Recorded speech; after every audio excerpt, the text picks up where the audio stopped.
Hello, everyone. There is a video, an interview on CNN with the Russian Deputy Foreign Minister who insists we have not lost our senses. Could have fooled me. Are you sure? I mean, in the grand scheme of things, consider the situation that Russian government and Russian people, by association, are currently in. They hacked off a piece of another country because it no longer wished to have its policy dictated to them. Then they hacked some more. Then they invaded the country all out.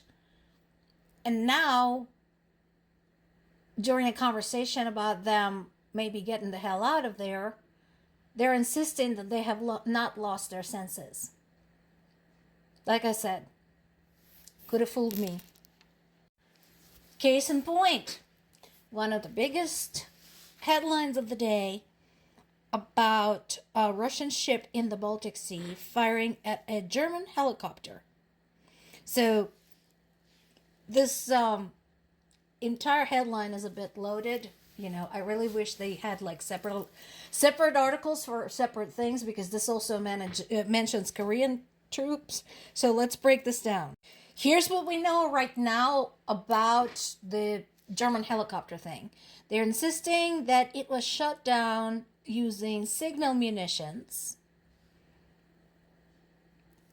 But the point remains, a Russian ship had shot down a German helicopter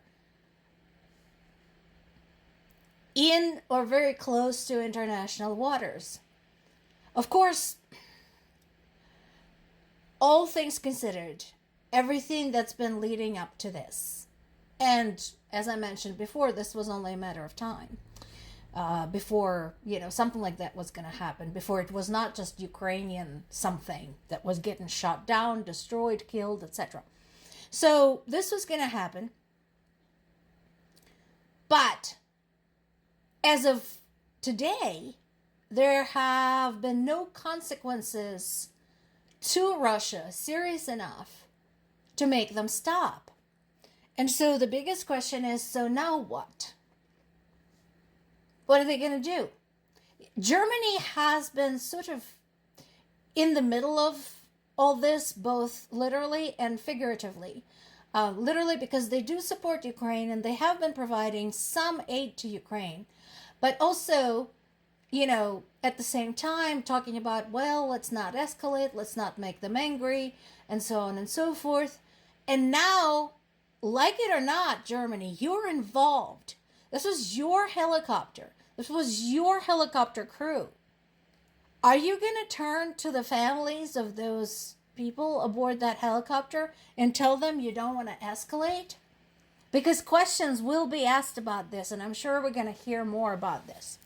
Now, let's go back to what was said about the North Korean troops. So here's, again, what we know now. So far, based on the information we have from Ukrainian intelligence, we've seen about 2,000 North Koreans involved actively in the action. And there's possibly anywhere between 10 and 12,000 dispatched to deal with the Ukrainian troops in the Kursk region, but they're sort of held back as of right now. So we'll see what happens there. I've mentioned over the last couple of days, considering the situation they're in, the best thing the Ukrainian troops could do is get the hell out of there, because otherwise it would be just a senseless loss of human life, and we already have enough of that. But this is what we know. They're holding them back. Now, there's also some problems, continuing problems with discipline, alcoholism, use of internet, which of course is dangerous, because it doesn't matter if you're using a porn site, your IP address is available, which means somebody can pinpoint your location, which of course nobody with any kind of military experience would ever want to have. So there is that. So we'll see how that goes. But again, this continues to be much bigger than Ukraine and grow even bigger yet. And then there is this. So, as much as I try to cover the global impacts of this war and the international involvement and why people should care outside of Ukraine, I think it's also important to remember the human element. And now there is a way to do so. An exhibit has been put together in British Columbia, Canada, to cover atrocities committed by the Russian troops in Ukraine. The exhibit has been put on at the Okanagan College and includes a virtual reality exhibition and photographs, taken by Ukraine's Mykola Melchenko, photographer, photojournalist. Google declined to publish these images because they're deemed too violent. I suggest you do the same thing as they do on TikTok or YouTube. Just put a warning on and saying, these images are violent, they could be triggering, and let people decide what they want to see. And I agree with Amelchenko. The very violence and brutality of these images is the reason why people need to see this, because I still think it's not quite sinking in what is being done in Ukraine. It's not popular. It's not a sexy topic, internationally speaking. It's not like the Middle East, And what is happening in Ukraine is really genocide. And it's well documented by multiple sources. And I think people need to see this and they need to understand this. I'm glad some people are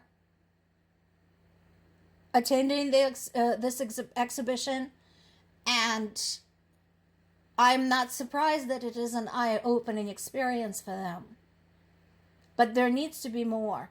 And I really wish Google would grow a set of balls.